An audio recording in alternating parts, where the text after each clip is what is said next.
establish TV stations. And Choice really, in many ways, was a trailblazer in setting a lot of new standards in broadcasting and came with a lot of creativity and certainly captured those of us who were young at the time, captured our imagination with a lot of entertainment and a lot of different things that you did. So we want to really offer our deepest condolences to the management and the employees of Choice TV and the family of Mr. Whitfield for sharing his genius with us. I saw some colleagues posted photos that brought back memories of my own days when we played cricket on the beach, of which Mr. Whitfield was very much a part of.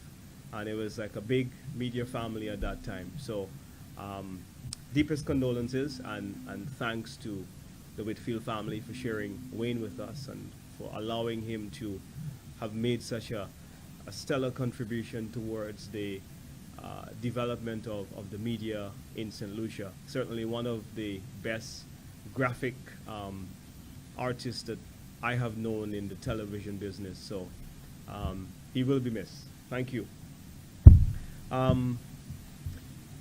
Before I bring on the political leader, I would like to address some very unfortunate things that have happened within the tourism sector of late.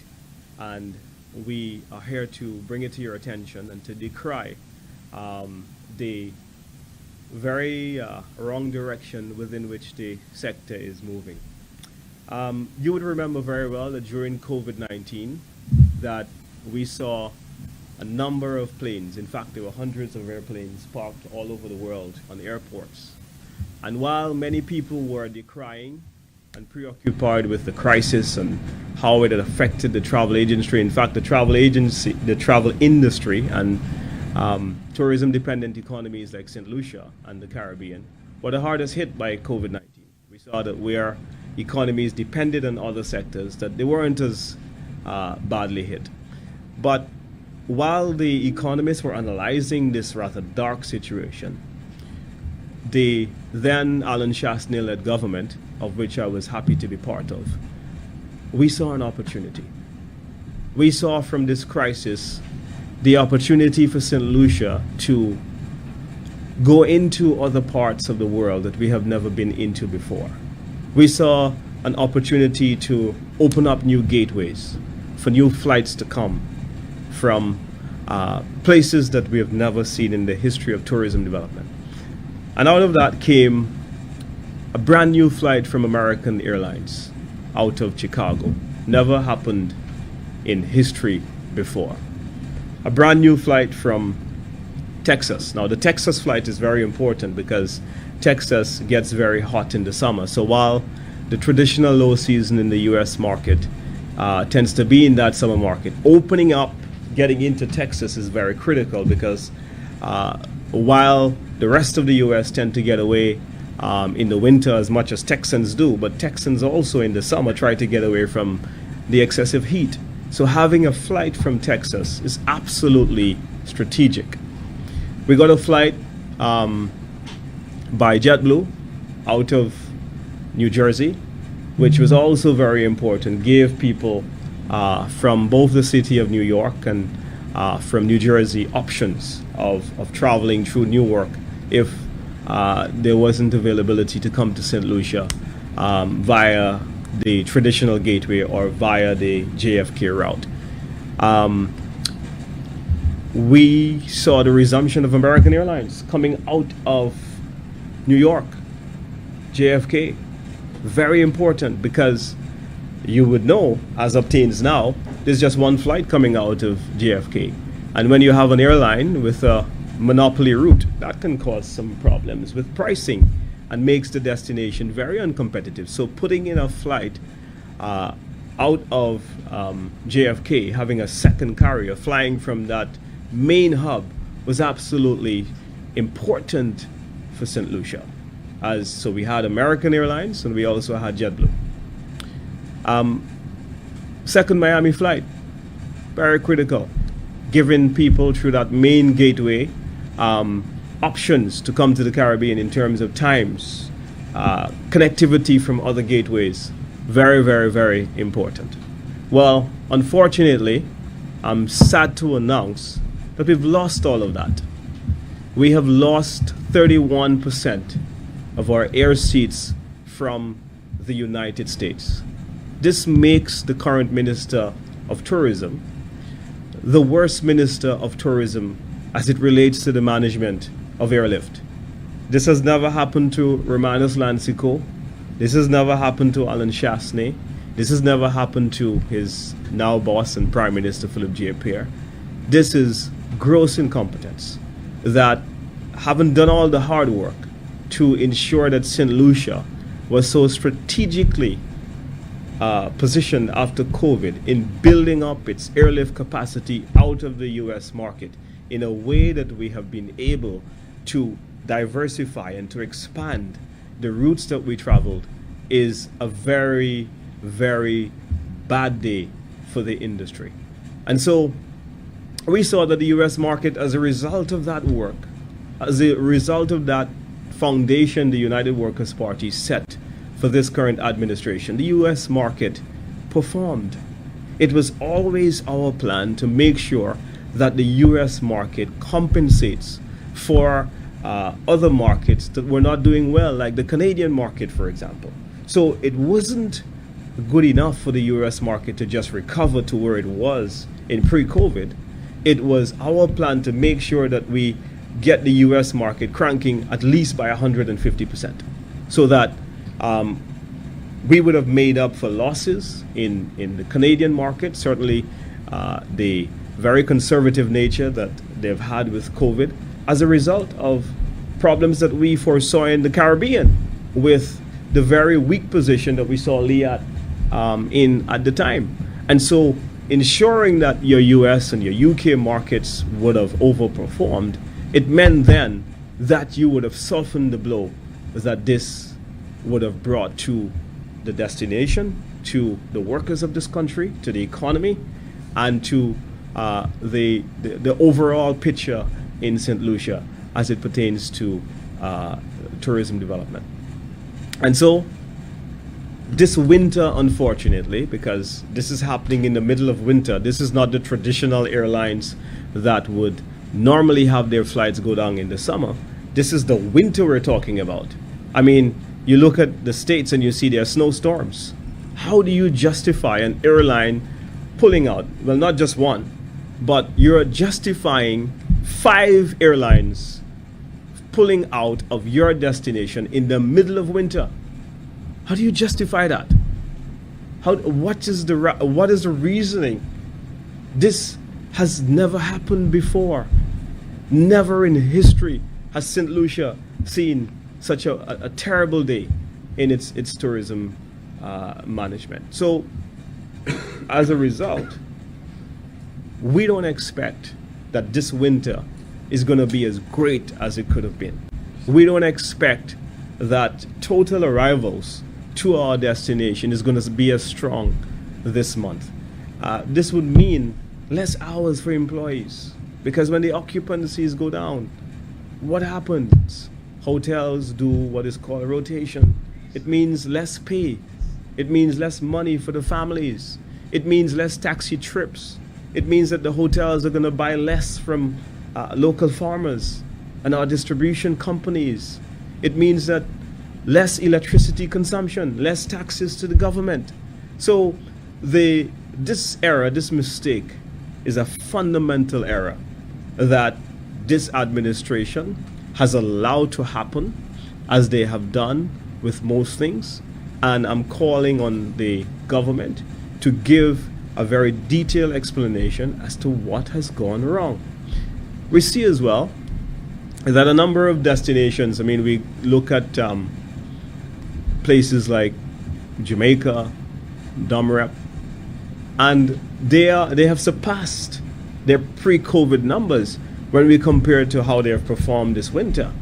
Why hasn't St. Lucia been able to at least recover to our at least 2019 numbers? In fact, if you look at the figures, in some markets we're as much as 50% down. right? And when we look at the overall picture, we're about 75, 80% of where we were in 2019. We should have been much further ahead. The recovery should have taken place. And we should have been counting growth now from the base year of 2019. So this is an awful and a colossal mistake. The Labour Party, as they have done with most things, they have squandered the great opportunity that we've left for them. Now, that's on the airlift front. The minister often speaks about ownership for St. Lucians in the industry. I would like to tell the minister that the St. Lucians were already on course of owning this industry. They already owned a significant part of this industry. The last count for Airbnbs showed that there are over 2,700 locally owned Airbnbs, a significant number of people who saw opportunity, who saw the growth, who saw how the world was responding to the great advertising campaigns that we were doing, how the world was captivated by the serene, the pristine nature of St. Lucia, its effervescence, its beauty, its charming people. But unless you are going to tell the world that this is what you have to offer, then the world will not know. And that's why we changed our branding position to say to people that St. Lucia was more than a beach. St. Lucia had a soul to it. St. Lucia was an experience that you can come and you can imagine. And it wasn't just your traditional sun, sand, and sea holiday. Our branding position of Simply Beautiful had outlived its usefulness. And so we did that so that we can make those Airbnbs, those same people that the minister is saying that he would like to champion. They've already been championed. But we didn't only do that. What we did is we came in and we set the policy foundation for small inns and guest houses and people within the small business sector, within the tourism industry, to also benefit from concessions for the first time. The law said over time that you had to have 6 rooms to qualify. So if you had a 1-bedroom apartment, you couldn't qualify for concessions. Under the United Workers' Party, we had the most St. Lucians benefiting from concessions than ever in the history of this country before. And so while the previous Labour Party regime, they were giving concessions and boats to foreign hotels to come and compete with local boat owners. They, in fact, in one case, they even give fuel, concessions in fuel to one of the hotels. This was the egregious nature of what they have done in terms of the incentives that they have given to large corporations at the disadvantage of local hoteliers. In fact, while we were there was one lady who has been in this business for about 25, 27 years. She's got 14 rooms and never benefited from concessions because we've had successive administrations that never really cared about the development of the small business sector within the tourism industry. How could you have a hotels association, for example, and allow your small players within that sector to not be aware of what is taking place and what their rights are within the law of incentives and within the law of concessions? And so we set the policy groundwork to ensure that in our village tourism legislation, which this government has simply renamed community tourism, we've done 4 fundamental things. 1, we made concessions available to all and sundry, regardless if you have 1 room or 500 rooms. 2, we made capital available. So there was the CARICOM Development Fund. While the leader of the opposition was the Minister of Finance, we made $10 million available to small tourism businesses to borrow that money from the development bank at concessionary terms so that they can now be owners of the industry. right? We also made infrastructure available. So when you look at what has happened in Soufrière, when you look at what we did in Anse-Lorraine, there's a mini hotel, there's a restaurant. We reopened up the vendors facility, upgraded it significantly. It took this government 18 months just to do the wiring of a building that was already completed. All they had to do was run the wires and connect the electricity. But it took them 18 months just to do that.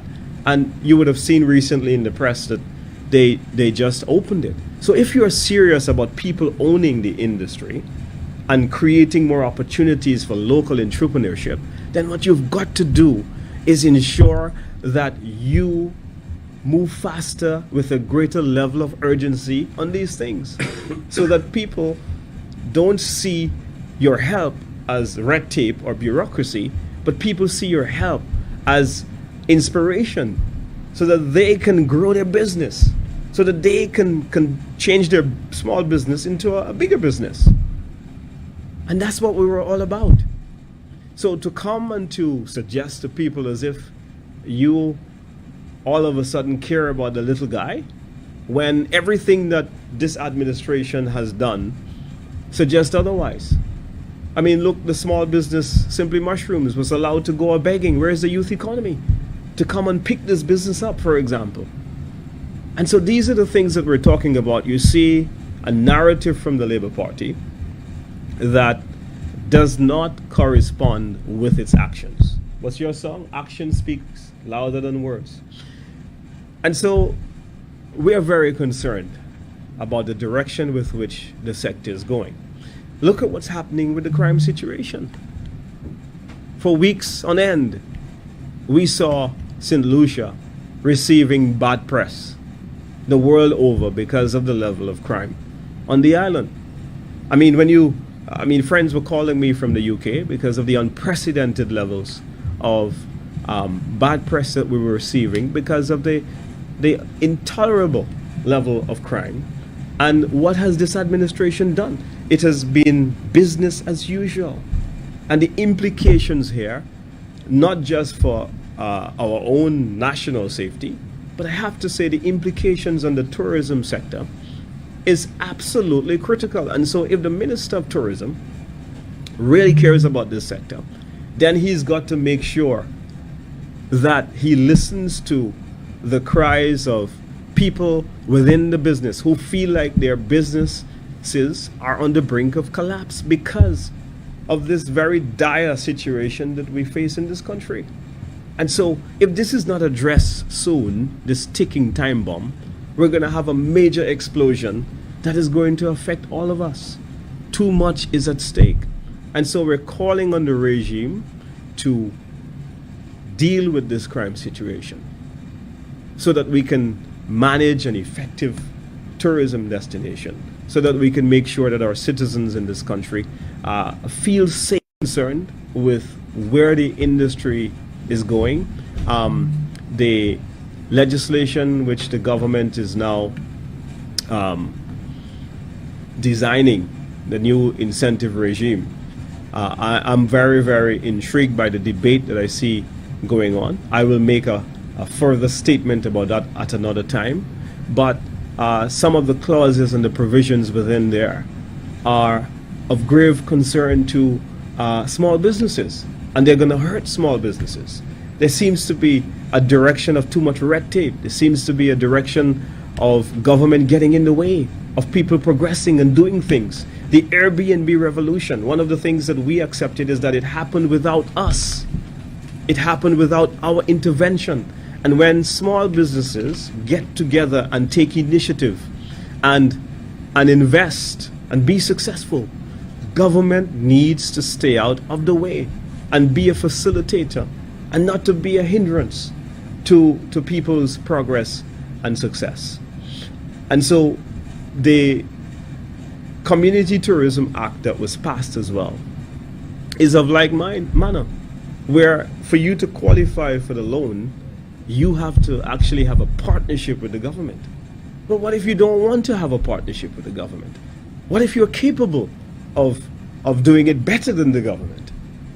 Because in some cases, I mean, while I was minister, one of the things that I had to humble is that in the private sector, at times there's a lot more ingenuity, there's a lot more creativity and innovation that is taking place in industry all the time. And so you, the government, will not have all of the answers. So you've got to back off sometimes and allow people to thrive. And so the Airbnb sector is something that has happened without anybody. So let it happen. And just put adequate measures in place to ensure that the sector is sufficiently regulated. But they have squandered a great opportunity.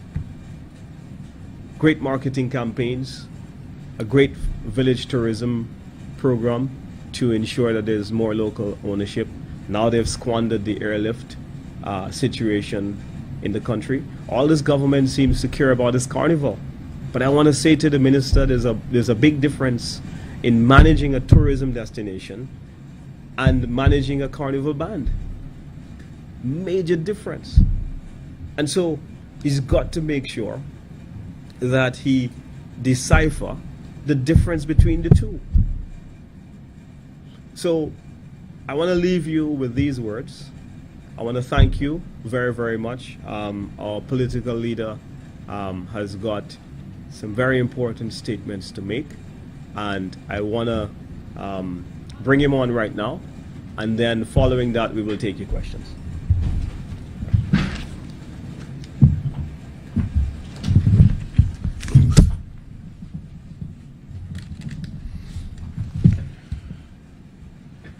Good morning, good afternoon, everyone. To those viewers who have joined us, first of all, let me express my sympathies to the family members and friends of those persons who sadly died during independence. I think we all have to admit that this was probably one of the worst independence we've had in terms of our safety record. I mean, to lose 4 lives by gunshot and 1 person that was in a car accident, very, very sad day for all of us. And it just really begs the question, the level of preparation that was put into independence. You know, because you know that you're going to be having mass crowds. You know that people are going to be driving inebriated. And in some cases, we actually had advance warnings that there were persons who were being targeted. And so it's something that we have to go back to the drawing board for. And it's also very sad that 44 years of independence. It's a day of patriotism, of what it is to be St. Lucian, and understanding and appreciating the journey. Of every tagline you hear is talking about the journey that we're on. And so I think it needs to be a wake-up call to all of us. And this is not just a reflection on the government, this is a reflection on all of us as a society. That is a very sad day. I came here this morning really to talk about other issues, but it seems that we have a marathon of issues that we're having to deal with this government. So let me maybe just introduce some of the critical issues, and then really come to the probably most critical thing that we have to deal with because of a time constraint. I noticed, like you would have, the press statement that came out by the Minister of Agriculture, in just literally admitting complete defeat, and reiterating things that we already knew. You know, once you lost the British market, then there is no economic viability in the banana sector. This idea that our banana sector can survive with the Caribbean business is a joke. It's inconsistent in terms of shipping, and this continual problem, not only to deal with bananas, but with any trade issues we have with Trinidad and Tobago in getting access to currency. You know, we have companies here who have sold stuff to Trinidad, and it's taken them months, years, going to court, trying all kinds of other ways to just simply get their currency back to them, is shameful. And it undermines all the principles of what CSME is supposed to stand for. It's difficult enough, and that's why even Europe, where they have a common currency and common laws when it comes to trade. Right? We don't have that. How are you going to have a common market when some of those things are not there? So I'm very concerned, and I think we all have every right to be concerned about the direction in agriculture. We're hearing nothing. Absolutely nothing. And there is tremendous opportunity in the agriculture sector. Bananas was always problematic, but the reality is the first thing that this government did when they came into government, if you remember, was to take a big contingency of people and go to England to say that they were going to go and save the banana situation and explain all the things that we had done wrong and that they were going to turn this around and bananas were going to be salvaged. At no point were they ever truthful, and I want to repeat that word, ever truthful or transparent with the farmers themselves or the public of St. Lucia. Dominic has spoken about tourism. I want to ask a question. What has happened to Carnival Cruise Lines? Where are they?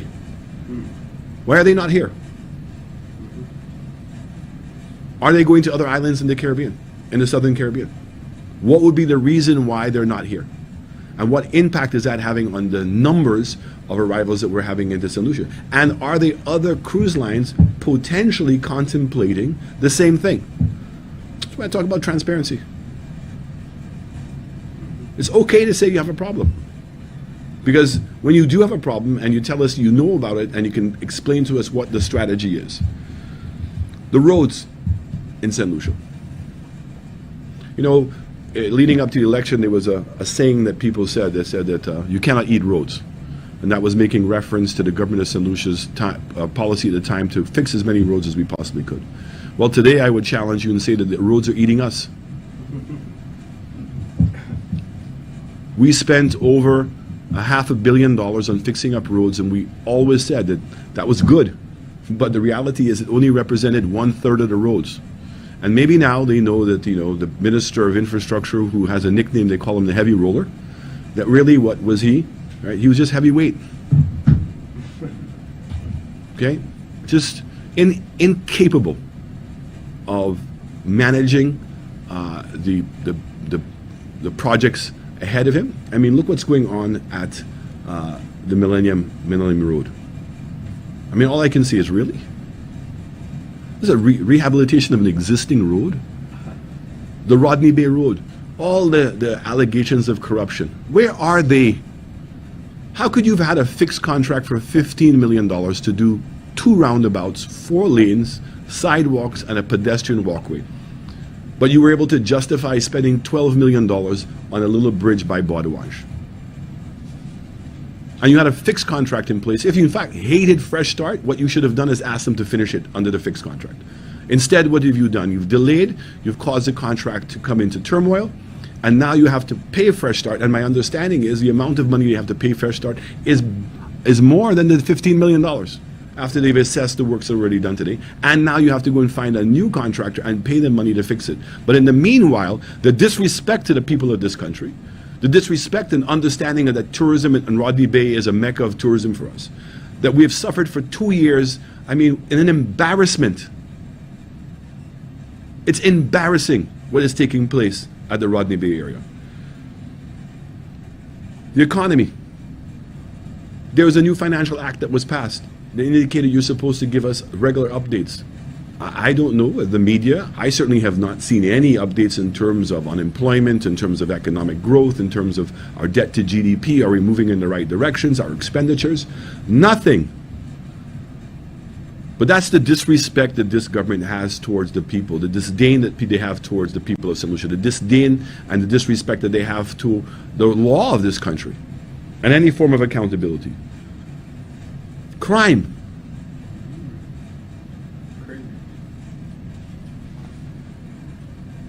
4 deaths on independence. And the government has said nothing? Absolutely nothing? And this idea that you can have 2 ministers responsible for crime is not working. I mean, I heard the Minister of Home Affairs at the opening ceremony for USAID for 3 projects, pleading with the U.S. ambassador to take off the Leahy law. Is she for real?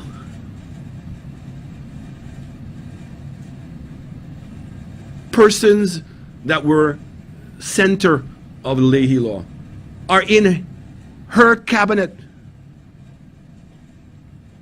You're not leading by example, and you want the U.S. government to do what? United Workers' Party made progress, but we said it wasn't the final, but was making progress in empowering our DPP, in trying to resolve the cases. That's what the Leahy law is all about. What's this government done in 18 months to address any of those things? In fact, the DPP was prepared to have pronounced on particular cases the commencement of cases. Why have those cases not started? Is it the DPP has been persuaded not to proceed? If you want to get the Leahy law dropped, then we have to deal with our past. And this same Labour government are the ones that made wild allegations about a particular person while he was a minister in our government, and now find that that same person in their cabinet, and that all is forgotten, as if they have some magical wand ability to just forgive people. Well, I don't believe that. They may work in St.Lucia, may work with some of the constituents, may work with your own supporters, but I can tell you on a global basis that's not going to work. We spoke about transparency and corruption. I mean, this government, every second word out of their mouth leading up to the election was about the corruption in my administration. They've had 18 months or more, like they had 5 years previously. They've not been able to provide one iota of truth. It's just hearsay, innuendo, just like the Lindquist report. Because if people were making phone calls, there's no other evidence of anything else. All of a sudden, because they were making phone calls, they're guilty. Because he was the minister of such and such, therefore, he's responsible for it, and we think that he's guilty. Now, my government, on the other hand, has provided very clear evidence of what Ernest Hilaire did when he was the High Commissioner, and that he abused his office in order to benefit himself. It's a clear definition of corruption. He lied to the British government. He lied to the government of St.Lucia about who owned the car. Yes, he was the benevolent owner of the car. But the question is, once the car became registered in the name of the state in order for it to benefit from its incentives, then who owns the car?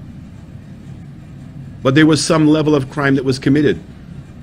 In the whole Privileges Committee case, the point of that was said was lost in this nonsense as to whether, in fact, that I could be taken to the House for privileges. Let me say this to you.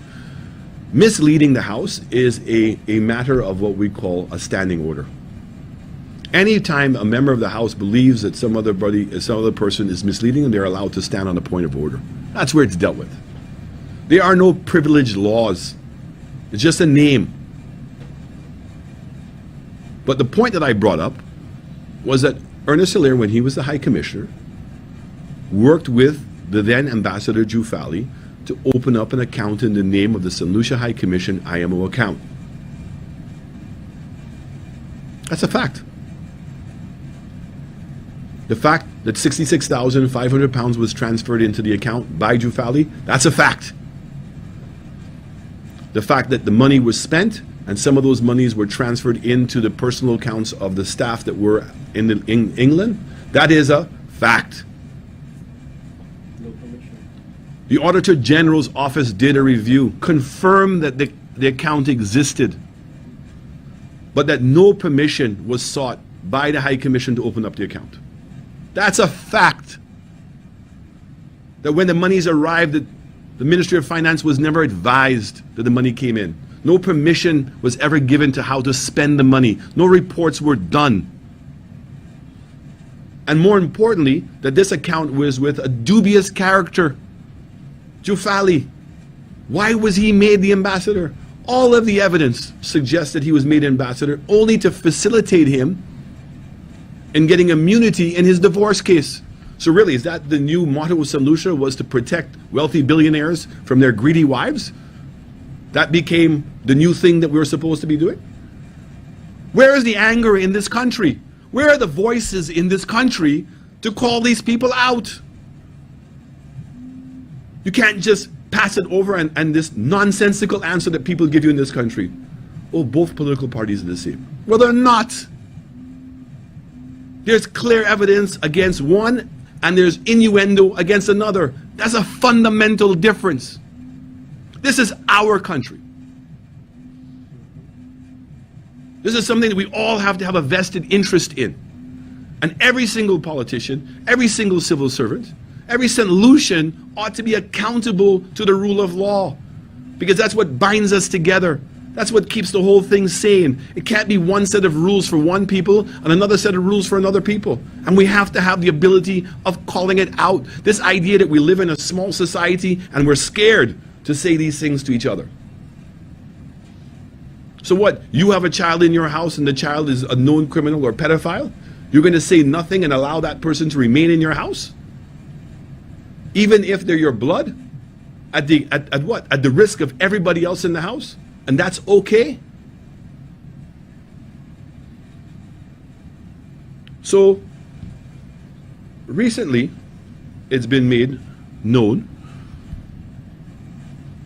that a piece of land, known as the Banans land, it's a piece of land that is at the corner, the bottom of Banans. So, if you all remember where Golden Hope is, there was a piece of land just below it that used to have the, for all of us who are old enough, they used to have the oil storage facilities there. Most of us now would know it where all the old boats are parked. That piece of land was owned by housing. And it's my understanding, and the evidence is there, that the statutory agency of housing agreed to sell the land.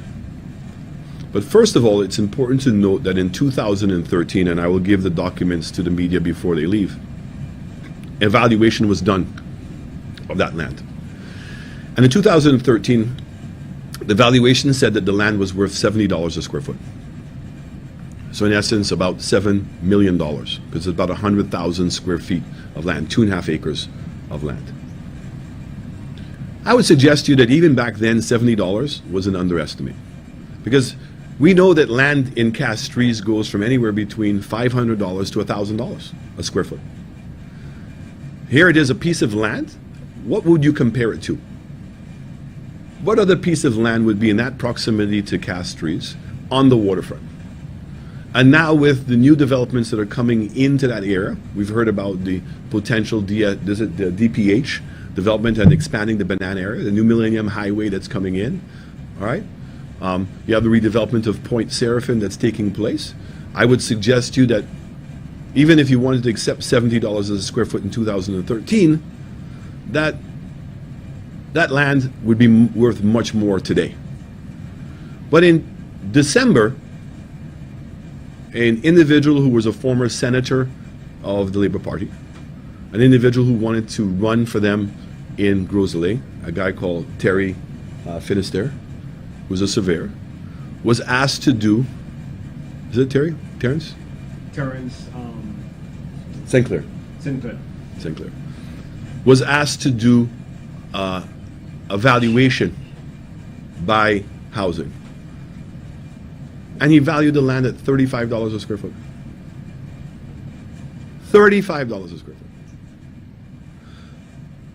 $35 a square foot for waterfront land in the harbor of Castries. And then housing turned around and sold the land for $25 a square foot. And to make it more egregious, it's not even to say like they were transparent and open about it. They tried to hide it. So they sold the land to a lady who is Reno Gajada's sister, but has a different name.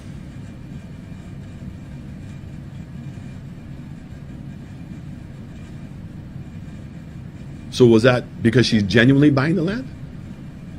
Is that they were just trying to avoid detection?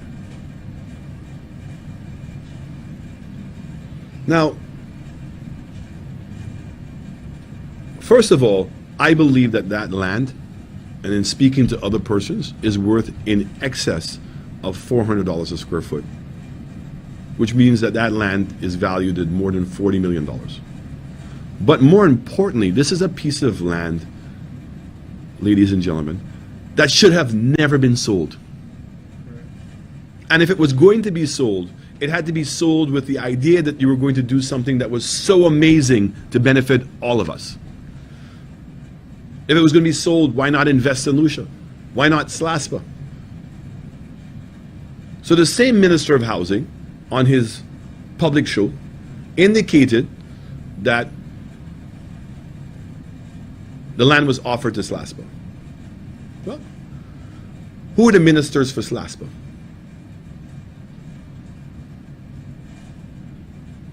Stevenson King, day-to-day operations. Philip Pierre, the Minister of Finance, in charge of financial matters. So you're telling me it was offered to them, and neither one of them saw it fit to cause SLASPA to go ahead and buy the land? Instead, the Minister of Housing said that there was no response from SLASPA. Why wasn't the land offered to invest? Who is the Minister of Invest in Lucia? Isn't it not Ernest Hilaire? Is he not the district rep for that area? You would think that after spearheading the investment by GPH to fix up Bonanza, that would be a natural expansion, area of an expansion, and that by getting invested to buy it, give them the opportunity to make sure there was a proper development in that area. None of these people said anything. And then who is the chairman of housing? Mikey Pilgrim, former Prime Minister of this country. A man who stands in front of the media as being a moral beacon, an ethical beacon for this country. And you're going to sit there as chairman of housing, you put your signature to it to allow and approve that that land be sold for $2.5 million? And then who's the deputy chair? John Peters, another person, always on TV, pontificating and talking about morality and ethics, good governance and transparency and no corruption, and that he's sitting on that same committee. And there's more stories to come as to what has happened with that money. This is blatant corruption. How can this happen in St. Lucia? How can we not wake up to the fact that our country is being ruined by bad policies and that many of the assets of this state are being sold right below, in front of our eyes, below our noses, and we are seeing nothing? And there's more information to come out about this deal, because there was a property purchased at the bottom of the chaussee for $1.8 million. And the person they purchased the land from is the lawyer on the National Housing Committee. Wow. No questions. Nobody sees anything wrong with this. We have no problems with it. This is not innuendo. These are facts that you can go and check for yourself. Go down to the registry. All the persons' names I've mentioned have been gazetted and approved to be on their boards. Who the lawyer is for housing is a matter of record.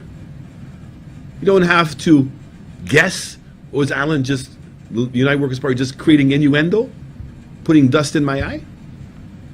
Now, why are all these things important at this particular moment, and why we're here today? So this government has chosen that the first constitutional matter that they want to address in this country is the Privy Council.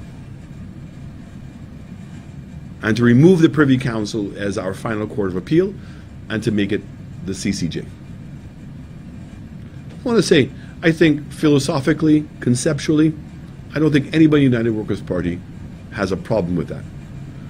The question is, should we be doing it now? Is that the most important? Well, forget about even being the most important. I mean, I think that boundaries, revision of our Constitution needs immediate amendment. The fact that we've not had any boundaries changes and we just taking each other to court, and we have the ability to take each other to court because there's problems with what the process is. The Commonwealth Secretariat wrote a document, very clear cut, as to how the boundaries should be, and we're in breach of all of them. We're not even inconsistent with the rest of the world, and in particular with the Commonwealth countries.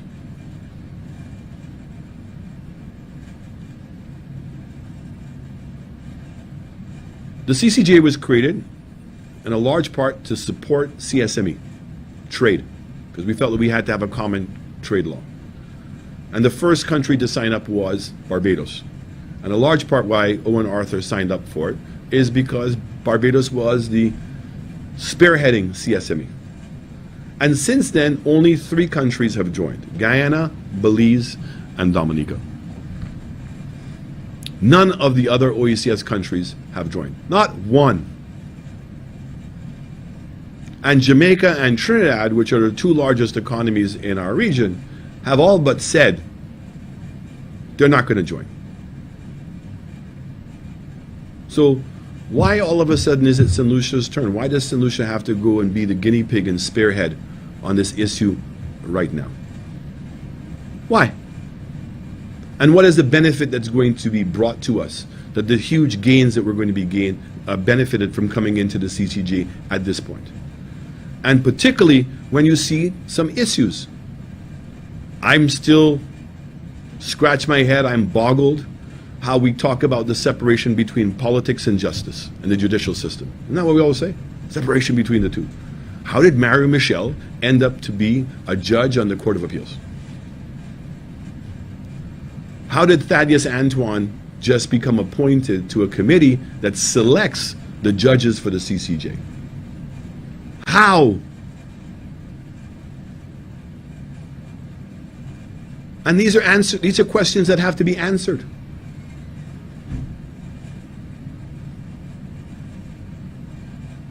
So when we hear the arguments by members of the other side, which comes back to sovereignty. Sovereignty? Really? Going to the CCJ is going to make us any more sovereign than we were before? What does the court do? Court interprets your laws. Who are your laws done by? You! Whether they're done in your hand or whether you willingly imported them. But it's always been you, St. Lucia, who determines its laws. And this idea that the judges are going to look like us, sound like us, and culturally sensitive to us, well, there are many people who question whether that actually has been a benefit. Because when we look at what's taken place at the High Court, we look at what's taken place in some of the cases of the Appeals Court, it begs the question. Now, what we do know with the Privy Council is it's a reservoir of hundreds of years of law. And it is in a fraternity or an institution that globally is accepted. So I can say to you, I've met multiple investors as a prime minister, as a minister, and even now most recently in heading up an equity fund. And after the question of ROI, rate of return on investment, the second question people ask, what's the rule of law? And when businesses have choices, they're not going to find themselves in situations in which they don't know.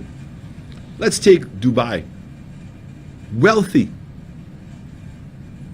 Dubai had to go to create an international zone and import British law in order to drive its investment agenda.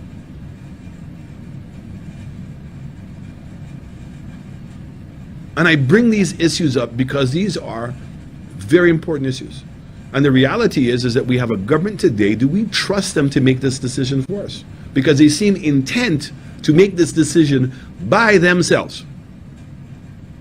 I don't understand. If you think your argument is so great, and this is such a great thing for the people of St. Lucia, allow the people of St. Lucia, give them the choice. Let their voices be heard. You've been promising that you've been going around to educate people. I don't know about you. I don't know of anything that's taking place. And the reality is if you do have a referendum, the period building up to the referendum causes both sides to go out and do what? Embrace people, educate them, let people make a decision for themselves. This fear that we're going to have a referendum and it's not going to be on the CCJ, well, that's an issue that you have to deal with.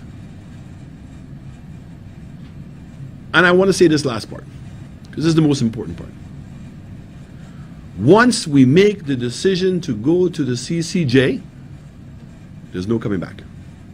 It's not a matter if the United Workers' Party gets re-elected sometime in the future that we have the ability of reversing it. We don't. So why is it that we're going ahead of the pact?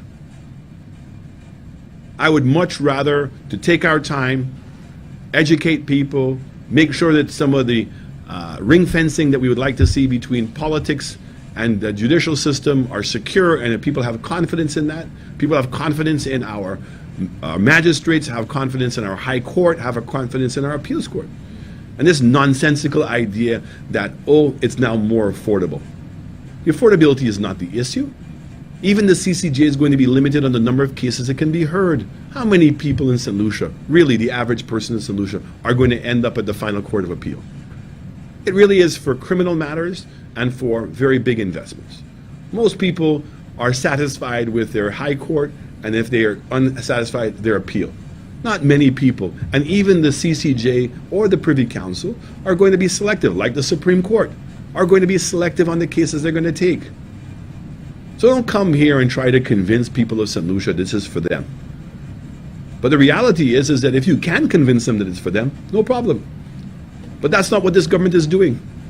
This government is being high-handed, it's being arrogant, and it's dealing with the situation the same way that they've been dealing with everything else. Do as I say, not as I do. So at this point, I'm very happy to open the floor. We're going to Parliament on Tuesday. The only thing I know that this government understands is the People's Parliament. You know, this has to be, I can't make people care about this. I can only alert people, and that we've been attempting to, as best as possible, to alert people without over-alarming anybody. But the reality is Tuesday, the government's intention is to debate this issue and to make that constitutional amendment, which will be the first that we've made. And I'm really appealing on everyone to put brakes on, make sure we're doing the right thing, and that we're going into this very deliberately and with our eyes open. Thank you. Just a question from what is your alternative considering for referendum, considering that the government has forgone that process? There's no alternative. I mean, the reality is the government has gotten an interpretation to suggest that our constitution was different than everybody else's constitution. That's what they're telling you. So where you have a referendum required in Grenada and a referendum required in the other islands, they're saying our referendum, which came from the same genesis, the same time, doesn't. And that therefore they're on legal position to proceed with a simple two-thirds majority at Parliament. And there's nothing that we can do. The only persons that can do anything is the voice of the people. At a recent town hall meeting, the chairman, Sir Dennis Byron, did indicate that if St.Lucia decides to go back to the Privy Council, that can happen. He explained the process. St.Lucia, that's not true. I would challenge him on that. Privy Council has made it very clear. Once you go, you're gone. There's no coming back. But you see, Sheffield, what has happened is that if we're going to be a true democracy, then the decent thing to do is to allow people to decide. Why should 15 people decide what is going to be our future on anything? Why?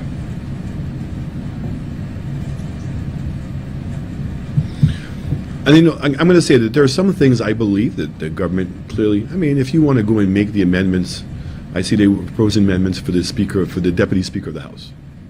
I think it's stupid, right? But that's within their prerogative.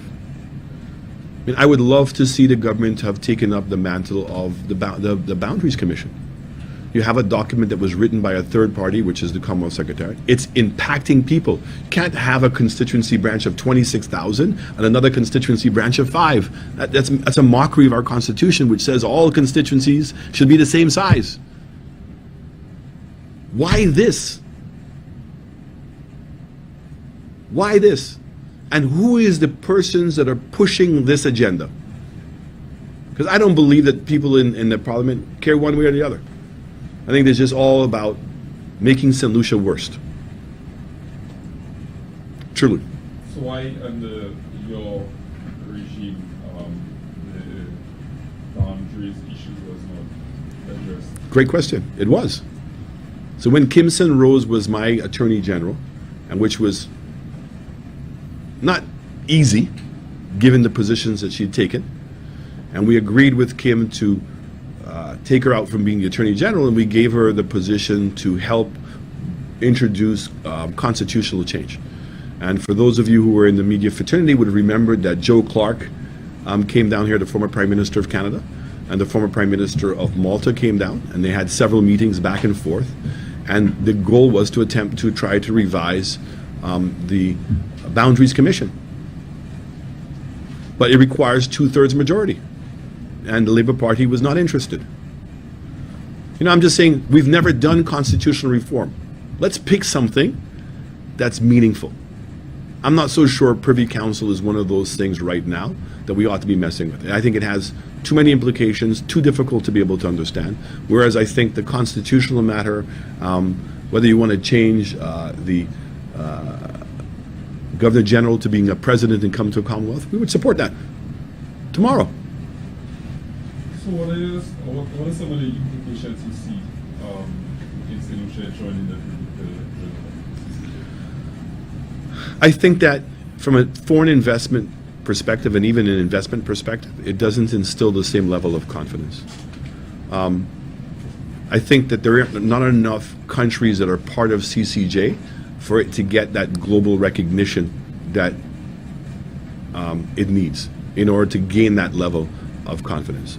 So I think that we would be much more comfortable knowing that Trinidad and Jamaica and some of the other countries, at least one of the OECS countries, why St. Lucia first?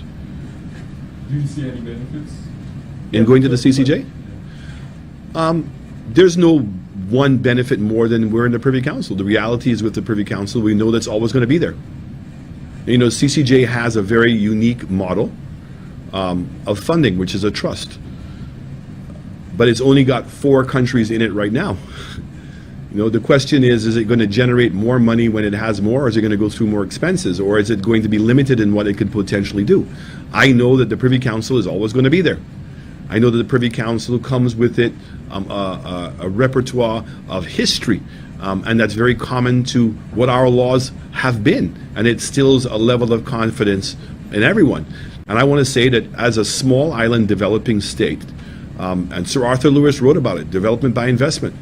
Foreign direct investment is very important. I mean, let's go to Cabot. All the hoopla and the criticism that they were coming to take St. Lucian's lands and all kinds of nonsense. Go there today. So John always used to tell me, Alan, as much foreign investment I can get here, we're going to take it. I said, why? He said, because I've never seen anybody put it on their back and take it away. Once they invested in St. Lucia, it's ours. Yes, legally they're going to manage it. But look at how competitive the world is today. Something like rule of law matters. Why do we want to take that chance right now? Why do we want to give away such a significant tactical advantage?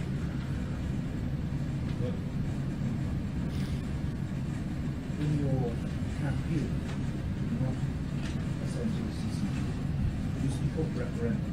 Mm-hmm. So explain to the press where in the Constitution of St. Lucia does it state that a referendum is required? I said that. I said the fact is that they have gotten a legal interpretation to say that there was a typographical error in our Constitution, and therefore it's not required. Now I come to a common man. Grenada got its Constitution at the same time. They're required to have a referendum. St. Vincent required to have a referendum. Antigua was required to have a referendum. Can I answer the question, Mr. Chancellor? Which is what? What in the Constitution of St. Lucia Yes. says Yes. that a referendum is needed? I told you, it doesn't. It says we don't need one. But all your PR so far has said no referendum, no CCJ. Correct. And that's on a very different premise. And that's to say that if you were elected on the premise of putting people first, and I think that the champion of the socialist movement in this region, your good friend, my good friend, the Prime Minister of Dominica, he referenced themselves as being what? The government of the people, social conscience of the people. Right? Trust the people. Why don't you want to trust the people? Has St. Lucia never had a referendum on anything? Nothing. When was the last time a referendum was proposed in St. Lucia? Can't even remember. And demanded by politicians? Independence. Absolutely. The March to Independence, George Odlum and his guys tried to hijack the process by demanding that St. Lucia go to a referendum. Mm-hmm. No country in the region had done so. Mm-hmm. Some would say that your party Mm-hmm. is only using this for cheap political mileage. What would you say? I would understand that allegation because, again, that's the allegation that's made. So every time that a political party is taking a position that seems opposed, we're very quick to be able to say, well, the other party didn't do it. I'm just saying to you, I'm presenting ideas, facts, and the reality is I think that this is too big of a deal, to be honest with you, to be allowed to go the way it is. Even if you didn't want to have a referendum. Okay? Where are the meetings with all of the different civil societies? Where's the meetings with the general public? Where's the respect for the same people you say that you put first? How is it the same people that you trust to elect you into government, all of a sudden that you're now reneging that and saying, oh no, I'm going to make the decision for them? And the biggest thing I have to say to you is I question the moral and ethics, the morality and the ethics of this government. I don't trust them. They've lied about everything. And that this seems to be more about a play of politics than it is about anything else. When you don't want to do the HIA airport, none of the evidence that they've come up with supports their argument. When you don't want to move into St. Jude's and none of the evidence supports what you're doing, the Rodney Bay Road, what's the argument? The argument is that Alan Chastney's project, but the fact that as they like to say, the evidence of the whole issue is being ignored? Some would say that So I just want to chime in on this whole referendum discussion, because you have been raising the point about the fact that the Constitution doesn't require it. But I want to say to you that the assertion you have made is not exactly true, that there has not been a referendum in the Caribbean. When it No, he didn't say the require Caribbean. one. He said St. Lucia. Yeah. So let's go back to Jamaica. Alexander Bustamante, 1961. The leader, Norman Manley, Michael Manley's father, thought it was important for a maturing democracy to have a referendum on whether Jamaica had its independence as the West Indies Federation, or whether Jamaica would go alone to negotiate its independence alone. That referendum failed, and as a result, the West Indies Federation failed. The majority of Jamaicans voted in a referendum so that the Jamaican people can go alone. The UK, where we got our constitution from, where we got the model of our democracy from, had two referendums on the European Commission, 1973, whether they should continue in Europe. Check those facts. And most recently with David Cameron, who failed a referendum and cost him his job. Referendum to the people of Scotland, whether to secede or not. The Constitution didn't require one. And so what you do find in public governance is that even though a referendum may not be required on a particular matter, but because of its significance, and because of its comprehensive implications on people's life, governments have chosen to ensure that they go a step further, more than they are required by law or by a constitution, to ensure that they do justice to their democracy, to uphold democratic principles, so that those individuals, so that every single citizen can participate. What we're calling for here is the very same principle, in that if we're going to make such an important decision, that we have to do everything we can to give every citizen in St. Lucia the opportunity to have a say on this important matter. If the people says yes, then fine. The judgment written by Justice Burrell, 2018 particularly, that judgment, where the Bar Association, accompanied by other lawyers, particularly Sal Nelson in particular, wrote that motion, and it is this motion that gives the government legs to stand out. Hmm? Some will say that that motion was merely the work of the opposition in the background, again, using the matter of the CCJ as a political football. What would you say? No, are you suggesting when we were in opposition or when the Labour Party was in opposition? When the United Workers' Party was in opposition. I can say to you as leader of the party, I never was involved in any activities as it pertains to the CCJ and the courts. None. I can say that categorically now. Whether they are the other members of the party that may have, or persons who were perceived as members of the party, the reality is that my understanding is the person who took that to the courts was Kenny Anthony. I don't know that our party are the ones that did that. Our position on the CCJ has always been the same. I think that we agree in the general principle that we would like to join the CCJ. And we think that that's a good thing, but we're just questioning whether that should be now. The fact that only 4 countries have joined, to be honest with you, is an indictment. What role do you think ethnicity, nationality, and culture plays in the dispensation of justice? It ought to play none. They say that justice is blind. Right? That's when you get the best justice. You know, and that's why, that people bring up this stuff. When you have, how does a Thaddeus Antoine end up on a selection committee? How does Mary Michelle, former Deputy Prime Minister of St.Lucia, not only end up on the Court of Appeal? When you had the case in St. Kitts, he sat on it. We had a recent case here with the landings in Sandals. He sat on it. He couldn't even see the need to recluse himself. These are really troubling issues, and the question is, given our size, is it possible to have that full independence? What are the checks and balances that are in place? And I think that's what people want to know, or ought to want to know. Yeah. In your case, you've taken the matter to the Privy Council. Do you think that... The recent one? Yes. Yeah. Do you think that you, as a citizen politician, could have gotten justice under our present judicial system? Yes. That's not the issue. It's not about what I think. It's what other people think.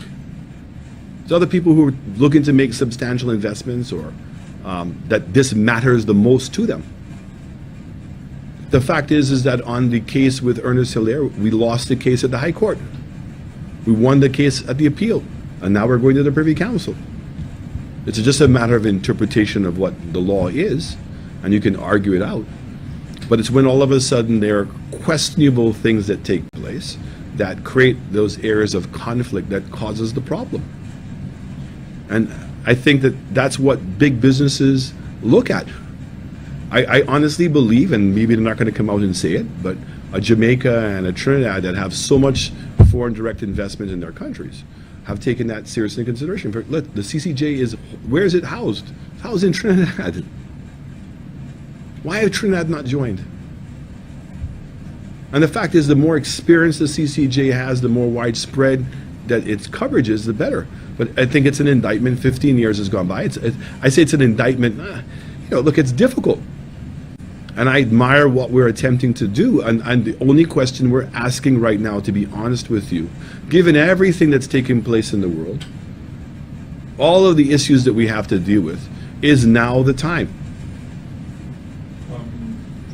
So Michael Gordon sits on the OCS Legal and Judicial Commission. Does that mean we should not trust the rulings coming out of, from that, considering you mentioned Mr. Thaddeus Antoine and...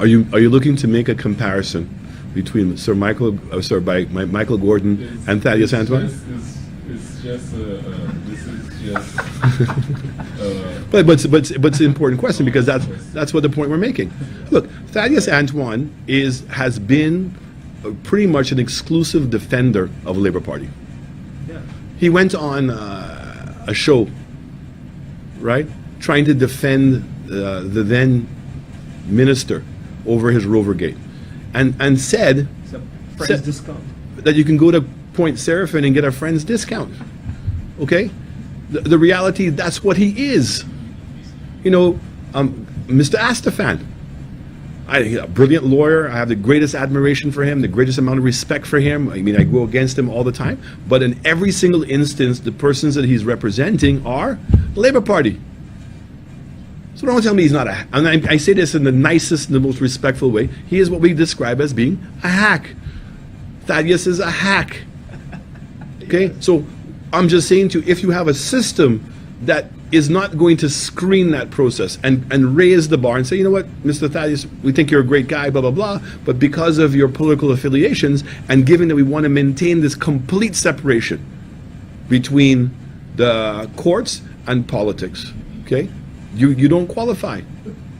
It's that we would think is an unfair attack on Mr. Antoine, because Mr. Antoine is not appointed to the CCJ selection committee by the government of St. Lucia, but rather by his peers. So that would be an unfair attack, would you think? Nope, because then, as I said to you, the criteria that's used to make that selection is not high enough.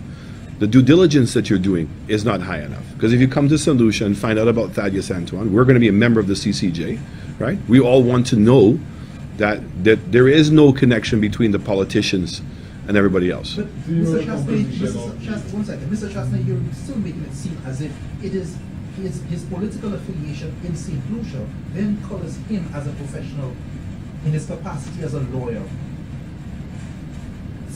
recommended by his colleagues.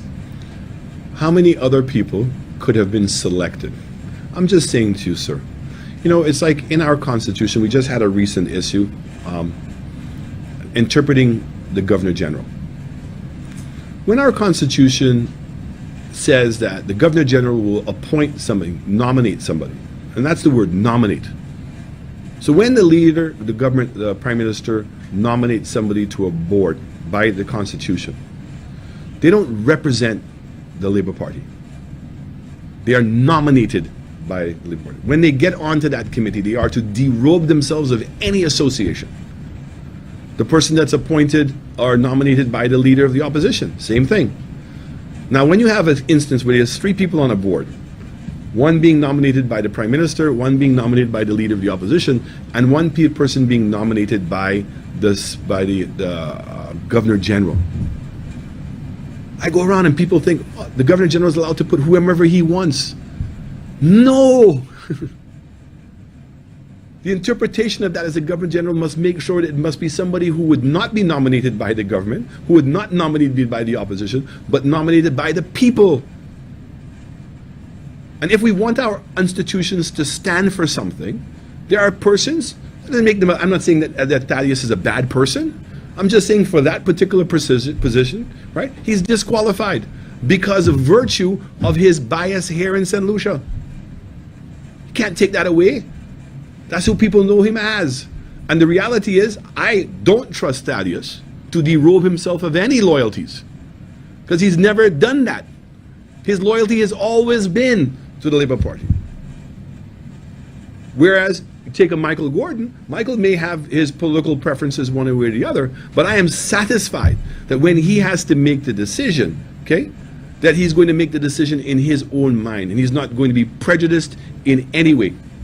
He's not as involved politically. I think, well, one of the arguments could be that Thaddeus would only be one of 10 persons on that selection committee. So it's not like because he selects someone, that person will go through. And I think additionally, the other argument is that he was at one time the OECS bar president, and this is on that merit he has been selected. So the OECS bar president. So are you saying that once someone has really shown their political colors, that they can no longer take up a position in their profession, or what's the... If you want people to have confidence, then there has to be very clear criteria. Yeah? And as I said to you, it's not about making a judgment of who Thaddeus is, but it's what everybody else is going to believe. Right? So somebody commits a crime, does their time, and all of a sudden now becomes a teacher at a school.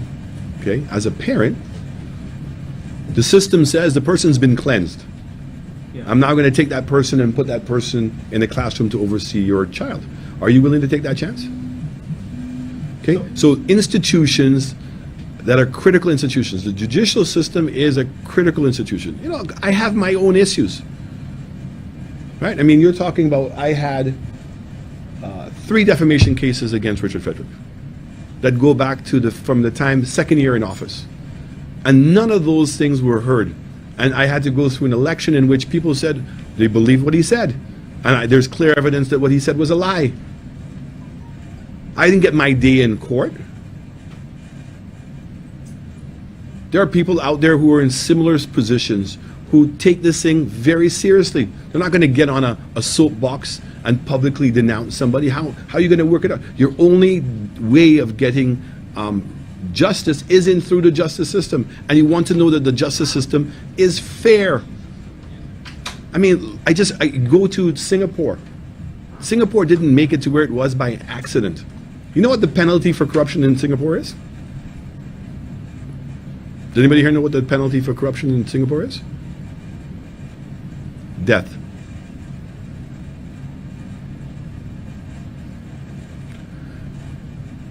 It's the seriousness in which we're going to take these things.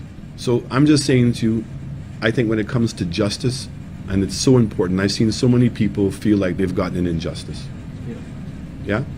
That we have to do everything that we can to raise the bar, that for the best, that we can defend it. And I think that any system that would accommodate a Thaddeus, for whatever reason, to come in there, a system that would accommodate an ex-minister, deputy prime minister, to make it to your court of appeal, brings heavy weight. I mean, I'm going to tell you, when you listen to the arguments in Antigua, I don't want to repeat them because they're pretty egregious, of some of the conflicts of interest that they discovered in the regional judicial system. I'm not telling you it doesn't exist in other places, but in these islands and these small countries, it matters a lot. Yeah. I mean, look, take for example what you see in the United States, and where their system, where the judges are in the Supreme Court are elected by appointed by politicians. Right now, if you have a Supreme Court that has judges with a philosophy that is largely liberal, most of the judgments will tend to be liberal. I mean, look at what has happened recently with Roe versus Wade and the overturn of that. That is because the majority of the judges on the Supreme Court sitting on that bench have a certain interpretation of that legislation, and their interpretation is motivated by their political bias, by their philosophical upbringing, and their closeness to the Republican Party. So that is a stark example of how in justice, your judgment, your leaning to a certain position or tending to interpret, especially their very vague areas in legislation, where, for example, if it is not extremely clear in how the legislation is written, then you leave areas for someone to use other motivations. And that's what we're saying. In those instances, you want to make sure that the person is as independent as possible. This is independently thinking. Independently thinking as possible. Now, you mentioned something recently about, just a while ago, culturally, how important that is. Now, in the formulation of legislation, it's important. It's important. But in the interpretation of legislation, which is what the judiciary does, to interpret what is written by the parliament, then that is not so important. Is what the parliament has written. Follow it to the letter of the legislation. To the letter of the law, you, the judge, have to then interpret the various arguments and which one is in keeping with the law of the land. Yeah. The discussion of the CCJ versus the council has been in the air for some time. So Byron has been making his rounds. There's been a committee. They've been doing public outreach. Excuse me? There's a committee. Yes. And they've been having public meetings. How many? 2 or 3 thus far. Okay. Your party has come at the 11th hour, past the 11th hour, to bring this to the fore. Why? That's not true. In fact, 2 of the 3 meetings that Dennis Barron went to were put on by us. By us. When we saw that the government was doing nothing, we took resources out of our own pocket. This is as far as just Almost- 2 or 3 weeks after the legislation was laid in the correct. parliament, the first reading. And you would have thought that when they had the 90 days that there was going to be this period of significant discussion. Yeah. Where is it? There was one in the Anglican Annex. And look, There was and we one in go around as politicians into our own constituencies and meet people. And I can tell you, this is not a burning issue in people's minds. Right? It's not a bread and butter. When the price of bread's going up, when the price of cooking gas is going up, when I lost my job, when I'm under significant amount of stress, CCJ, they don't know what CCJ is, they don't even know what Privy Council is, and hardly ever make it there. So it's not a bread and butter issue, but it becomes a bread and butter issue about the credibility of our own country. And so it's very difficult. And that's why we're saying there has not been enough dialogue. We're not getting enough feedback from our civil societies. I've not heard the Chamber of Commerce pronounce on it. I've not heard the Bar Association. Look how quick the Bar Association was to comment on our COVID Act. And time proved them wrong. Where is their voice? If this is so great, it's an easy thing to convince people. But to come and convince people that because the judges are going to look like us and sound like us and come from our own same region is not sufficient to justify this, because it's much more than that. What are the what's the word called in computer world, where you put blocks for the viruses to come in? The firewalls. Firewall. Right? Where are the firewalls that are going to ensure that this is as independent as possible? As possible. Never, nothing in our life is that clear cut. But as possible. And that's what I'm saying to you. So if you take a person who is a known political hack and you put him there and you get a bad result, come on. It doesn't mean that you can put a person you think is a good person and they may not act the same way, but if you go back and you ask yourself, did I make the right decisions? Were the firewalls there to reduce the possibility of that happening? That's what I'm asking. And I'm just saying, it strikes me as being odd. I don't know about you, about the members of the media, but a government that says it's putting people first, that it's a people-centric policy, right? That we have to trust the people, then this doesn't seem like the action of a government that actually genuinely believes that. And it starts begging the question. So it's the same way. How is it that the Prime Minister and the Minister of Infrastructure will not buy the piece of land from National Housing? How can 2 gentlemen who are the chairman and the deputy chair who profess to be, I call them intellectual bourgeois, that hold up the ethics and the morality of our society as being their beacons, they're being their guiding principle, allow themselves to sign this? Yeah. Honestly, because it's so egregious. How is it that a government that made all of these allegations against a minister when he was a member of another ministry, okay? How is it that a Speaker of the House can advise himself, go to the courts and embarrass himself and have to assign a consent order that costs the taxpayers of this country $150,000 and still not see that he has to resign? That it questions the morality and the ethics of who we are. When you're going to accept those positions, it's not just about you. You're representing your country. Where is that coming from? And then nobody else wants to call it out? One of the disadvantages of small societies is that the true separation of the different chambers of a democracy that the Westminster system intended to achieve are not possible because your parliaments are too small.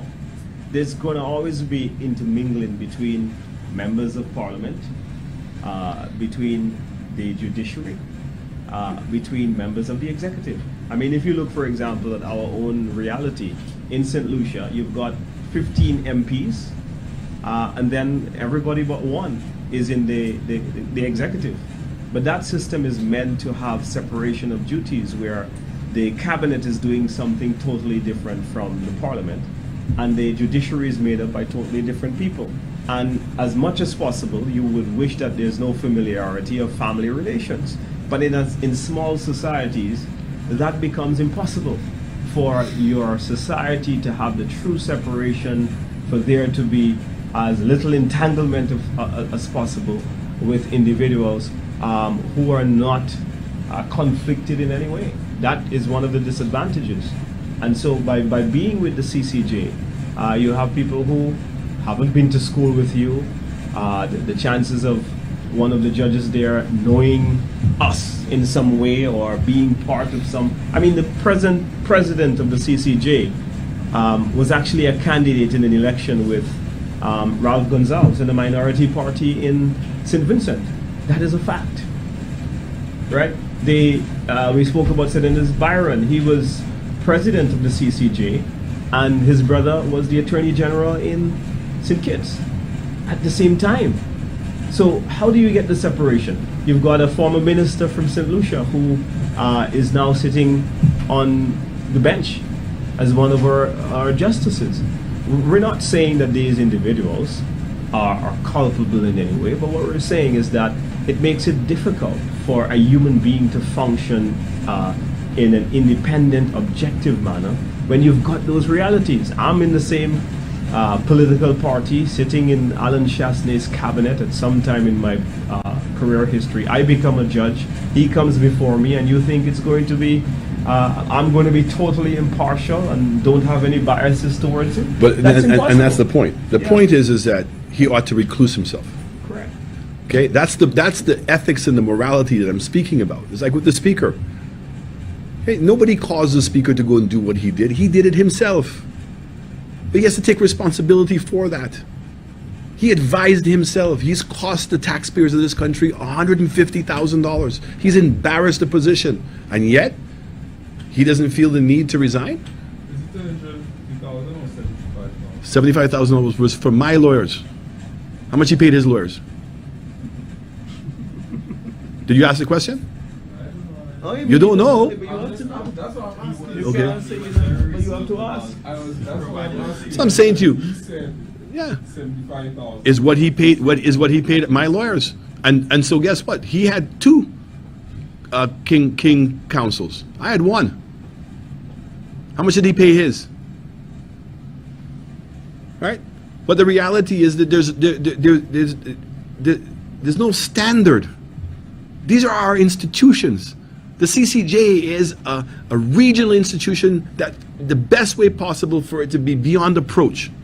And it's when you make these initial selections. And do we have confidence that currently that the processes that we have to build up the credibility of the CCJ exist? That's the question. And if we don't make that decision today, what's the consequence? This idea that by being with the Privy Council is making us less sovereign, I don't buy that argument at all. I would say to you, maintaining the king as our head of state, well, it's not going to make any significant difference in the position, but in principle, right? And then here's a question I ask. If in fact we went to war tomorrow, is the king going to call the troops to come and help us? What's the answer? No. Okay? So it's just, what do you call it? A pretty picture. So why not have my own person? And I agree with that. I think that the boundaries, critical issue for St. Lucians, because we've not been able to get it right. We're potentially going to go into another election without it being remedied.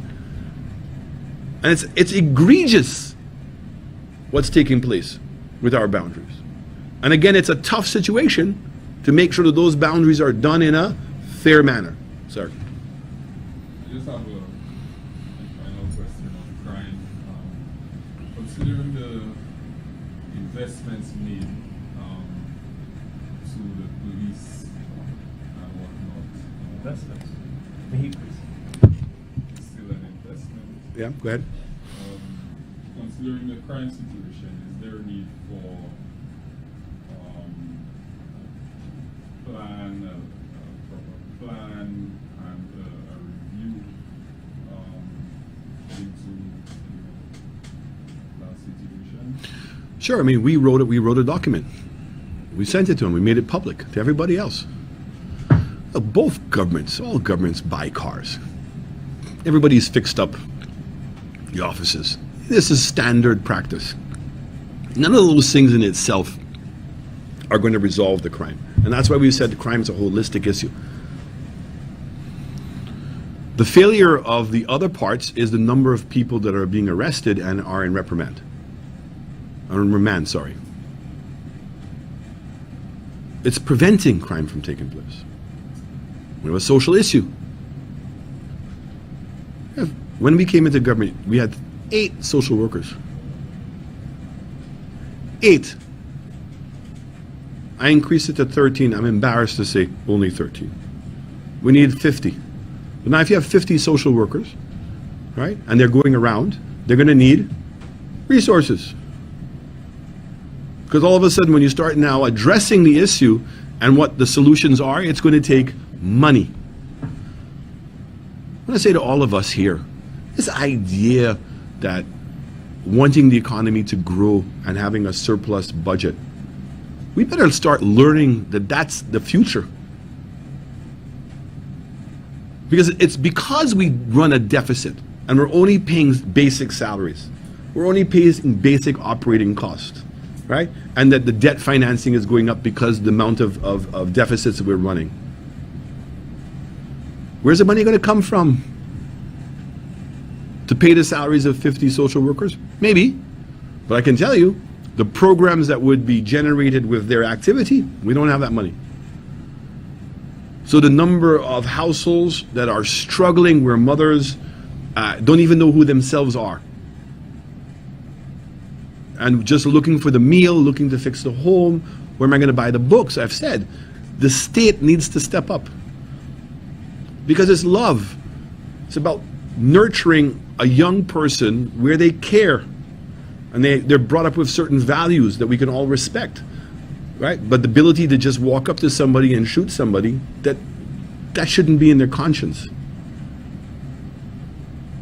So we've got a major social problem which is driven by the lack of resources. Creating opportunities for young people that they can earn their own companies, they can work for other people, and that they can earn salaries that they're encouraged. You're going to be really, and that's what I'm saying to you, what is it I'm going to tell a 13 or 14 or 15-year-old kid that I'm going to offer him as an alternative to joining a gang? Tell me, what's the state offering? You want to play sports, you got to bring your own shoes, you got to bring your own clothes, you got to pay your own transportation, there's never any food, okay? If you don't bring your own lunch to school, some of you get fed, but that's always iffy, right? I'm not guaranteed if you stay in school that you're going to get a job. I'm not guaranteeing you the job that you're going to get, that you can buy a car and build a home and go on vacation. I'm not guaranteeing any of those things. It's a proposal. Don't run away from this. This is simple. So when a minister will come on in front of everybody and talk about begging the government to the U.S. government to drop the Leahy, really? And the actions that you're supposed to take, you've not taken, but you want them to do the tough thing before you do the tough thing? And then talk about that we bought X number of cars and we fixed up a number of places. No, how come we've not gotten the TV cameras up and running? We had, I think, 200 or a little bit more that have started. It's worked well. The idea was to have 1,800. Right? You've got the forensic lab. Look at when we had the opening of the forensic lab. Who from the government was there? The Minister of National Security wasn't there, and the Minister of Home Affairs was not there. As something as important as what we've achieved at the forensic lab. Our judicial system, the number of people that are still in the court system. What are we doing to remedy the backlog of cases? The government came and said, oh, they're not going to put the police headquarters with the courts, but they're just going to do the courts. What have you all heard? I've heard nothing. And 2 years has gone by. Sir. You mentioned social programs, right? Speaking to Mr. Marlett before he died, he said that's one place that we don't feel St. Lucia was social programs. Today we see governments coming and going, but you just mentioned about social programs, not investing in social programs. Would you feel that, for example, you may take 50 million, it goes down the drain in a certain project, nothing happens. You just go to 50 million. Doesn't matter which government did it. But if you invest it, because the only resources you have now in St. Lucia is the people. So that if you invest 50 million within your social programs, would it not be beneficial to St. Lucia down the road in the next 20, 50, 10 years? So I want to make, before I answer the question, to understand the distinction between investing in people and social programs. So when you say investing in people, what exactly do you mean? But you just said, basically, it's the mothers, that's our people, Right. That's our resources, that's what we have. Right. So then if we invest that money to them, if social programs seem to be a problem, that happens if you have a problem with your people, so then investing in your people would have proved to us a little more. Yeah, so if you go back and you look at our manifesto, and you look particularly at our, what was it called, 5 for 5? Or 5 to say that? 5 for 5. Okay. One of those programs was that single mothers who are unemployed, elderly, right, that only have a pension plan, that the government would be giving them direct resources. This idea of giving an elderly person $150 a month, right? I mean, I'm laughing, but I'm crying.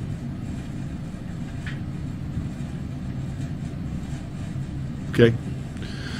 So we talked about increasing that amount, also giving them money for their electricity, giving them money for their utility bills, giving them money for food, and the same thing with the mothers, giving them money for rent, giving them money for utilities, giving them money for the school feeding program, buying clothes for their children.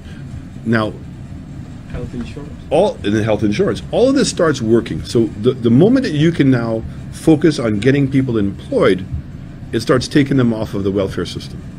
But initially, a significant amount of money is going to have to be spent on the welfare system. And that's where we were getting to. So by bringing in the healthcare insurance and creating the welfare social net system that we were putting in, we were feeling comfortable in doing that. I mean, it would have been even easier without COVID. But we saw that our economy grew by 12.5%. And so the concept of bringing back tourism, Dominique was kind, we have more U.S. arrivals today than we've ever had, 186,000. Right? Before COVID was 150,000. So the strategy of re-emphasizing into the U.S. has worked. This government now is reversing that. And I'm predicting, like that the U.S. arrivals this year will drop from where they were before. And that's a big blow because it's our biggest revenue. But I'm saying that because you have to grow your economy. I don't think that this economy is going to grow by more than 5%. Barbados just announced that they've grown by 10%. Right? After COVID, Barbados grew by 1.5%. We grew by 12.5%. Right? And we had I want to say this word very clearly, a sense of urgency to resolve the financial problems of this country so that there would be more resources available to help people. But you don't have a choice of picking which one you want to do first. You got to fix the security system, you got to fix the education system, you got to fix the healthcare system, you have to fix the the infrastructure, you have to fix the sporting programs, all of them. And you have to find the resources to be able to do it. And it's to reprioritize those resources and to hold the country and the government accountable to do that. And that's what I'm saying. This government has come in. You know, in reality, they were elected. That's not your fault. They were elected with no plan. Nobody can tell me what they were supposed to do. All the stuff is that the government was corrupt. Alan Shastney was this white man who was taking advantage of people and blah, blah, blah, despite the fact that the evidence of what we were doing was working to the benefit of every single St. Lucian. And here it is. 2 years has gone by, we're going backwards because they have no plan and there is no sense of urgency. And there's not the reality of understanding that you need to grow your economy to get the resources to put in to help develop your people. I'm a huge social believer. But at the end of the day, if you're just going to focus on social development, You will crash. right? The economy is going to crash. You've got to do it in parallel. Lives and livelihood. It's both. not one or the other. And this thing where the Labour Party has made growing and foreign direct investment and tourism, that they have demonized these ideas, is to our detriment. I want to hear what they're going to say about the Daher Mall. Here's a building that sat there for years derelict, and we're now making it back into a productive part of society that's going to have employment, it's going to be generating taxes. Cabot, 400 acres, dead empty. Now it's going to be generating taxes, it's going to be creating employment. And DSH in View Fort. So when I hear that people say, oh, you sold Tewa King the land for $1. That's not true. We leased the land for the horse racing track with the understanding that he was going to put the $30 million in and to run it. And that was going to be a catalyst to drive the rest of the real estate in the area. So if you're going to go and sell this land that's worth in excess of $40 million to a friend of the party for $2.5 million, okay, what's the benefit to the people of St. Lucia? When Ernest Hilaire appointed Jufali as the ambassador to UK for the IMO, all these years later, what was the benefit to us? I only see the benefit to him. What was the benefit to the people of St. Lucia? So again, I bring these issues up because I'm convinced that we cannot trust this government at this time to make that discretionary decision for us as to whether we should enter the CCJ. And the arguments that I've heard from them are not sufficient to convince me, let's take the chance. Because once we go, we go. And I agree with Dale. The fact is that the people of St. Lucia have been silent on it. I'm saying to them that come tomorrow, the government is going to go.